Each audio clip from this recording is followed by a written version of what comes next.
السلام علیکم dear viewers, آپ دیکھ رہے ہیں میرے YouTube channel Islamic studies with Noman.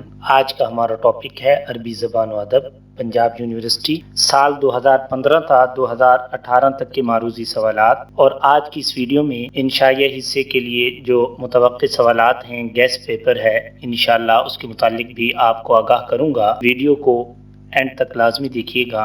سال 2015 میں آنے والے سوالات: سوال نمبر 1، درج ذیل میں سے 2 اجزاء کے جواب دیجیے۔ سوال نمبر 1 میں 3 سوالات دیے جاتے ہیں، جن میں سے ہمیں 2 سوال کرنے ہوتے ہیں۔ پہلا سوال ہمارا ہے الف جز اس کی، اکرما فعل ماضی کی مکمل گردان، حرکات اور صیغوں کی شناخت کریں۔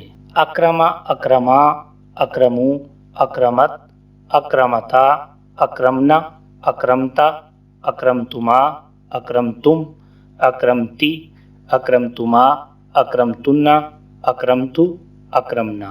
جب ماضی کی گردان بنانے کے لیے آپ کو کہا جائے، اس کی ایک شارٹ ٹرک میں نے پچھلی ویڈیو میں آپ کو بتائی ہے۔ اس سوال کی دوسری جز، حروف جارہ سے کیا مراد ہے؟ کوئی سے 5 حروف کا عمل مثالوں سے بیان کریں۔ یہ سوال گزشتہ ویڈیو میں گزر چکا ہے، آپ وہاں پر دیکھ سکتے ہیں۔ جز جیم ہے، جملہ اسمیہ اور جملہ فعلیہ کی تعریف کریں اور ہر ایک کی 2 مثالیں بھی دیجیے۔ جملہ اسمیہ وہ ہوتا ہے جس کی ابتدا میں اسم ہو، اس کو جملہ اسمیہ کہتے ہیں۔ جیسے القرآن کتاب اللہ۔ اب یہاں پر پہلا جو لفظ ہے وہ اسم ہے، القرآن نام ہے۔ القلم فی جیبی، یہاں پر بھی دیکھیے القلم جو ہے وہ اسم ہے، اس وجہ سے یہ جملہ اسمیہ کہلائے گا۔ دوسرے نمبر پر جملہ فعلیہ، وہ جملہ جس کی ابتدا فعل سے ہو یعنی ورب سے ہو، اسے جملہ فعلیہ کہتے ہیں۔ جیسے قال اللہ، اللہ تعالی نے کہا، فرمایا۔ قال کا معنی کہنا۔ اب یہاں پر دیکھیے جو جملے کا پہلا جز ہے، پہلا لفظ ہے، وہ فعل سے شروع ہو رہا ہے، یعنی کسی کام سے شروع ہو رہا ہے، اس کو جملہ فعلیہ کہتے ہیں۔ اور اس کی دوسری مثال سیقول السفہاء، ان قریب بے وقوف لوگ کہیں گے۔ اس طرح جملے کا اگر پہلا جز اسم ہو تو وہ جملہ اسمیہ کہلاتا ہے، اور اگر جملے کا پہلا جز فعل ہو تو وہ جملہ فعلیہ کہلاتا ہے۔ یہاں سے سال 2016 کی عربی گرامر کے سوالات ہیں۔ سوال نمبر 1، جملہ اسمیہ اور جملہ فعلیہ کی تعریف کیجیے اور مثال سے واضح کیجیے۔ یہ ابھی گزشتہ پیپر میں گزر چکا۔ کتبہ سے فعل ماضی کی گردان حرکات کے ساتھ لکھیے۔ کتبہ، کتبا، کتبو، کتبت، کتبتا، کتبنا، کتبتا، کتبتما، کتبتم، کتبتی، کتبتما، کتبتن، کتبتو، کتبنا۔ جیم جز حروف جارہ سے کیا مراد ہے؟ کوئی سے 5 حروف جارہ کا عمل مثالوں سے واضح کیجیے۔ یہ سوال بہت امپورٹنٹ ہے اور تقریباً ہر سال ہی یہ سوال پوچھا گیا ہے، اس کو اچھی طرح یاد کر لیجئے۔ گزشتہ ویڈیو میں اس کی تفصیل گزر چکی ہے۔ سال 2017 کا پہلا سوال عربی گرامر کا، حروف جازمہ کتنے اور کون کون سے ہیں؟ حروف جازمہ یعنی جو جزم دیتے ہیں وہ 5 ہیں۔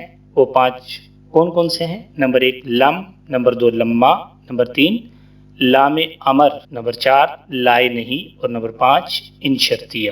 جزبے، مرفوعات کی تعداد کتنی ہے اور کون کون سی ہے؟ مرفوعات یعنی وہ اسماء جن کا اعراب رفع ہے وہ ٹوٹل 8 ہیں۔ کون کون سے؟ نمبر 1 فاعل، نمبر 2 نائب فاعل، نمبر 3 مبتدا، نمبر 4 خبر، نمبر 5 حروف مشبہ بالفعل کی خبر، اور نمبر 6 افعال ناقصہ کانا وغیرہ کا اسم، نمبر 7 ما اور لا مشابہ بلیس کا اسم، اور نمبر 8 لا نفی جنس کی خبر۔ جز جیم، نصرہ سے فعل امر کی گردان لکھیے۔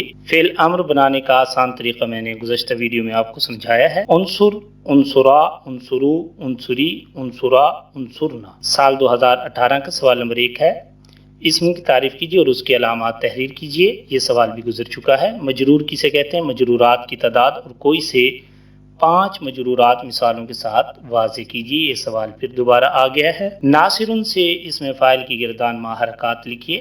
ناصرن، ناصرانی، ناصرون، ناصرتن، ناصرتانی، ناصراتن۔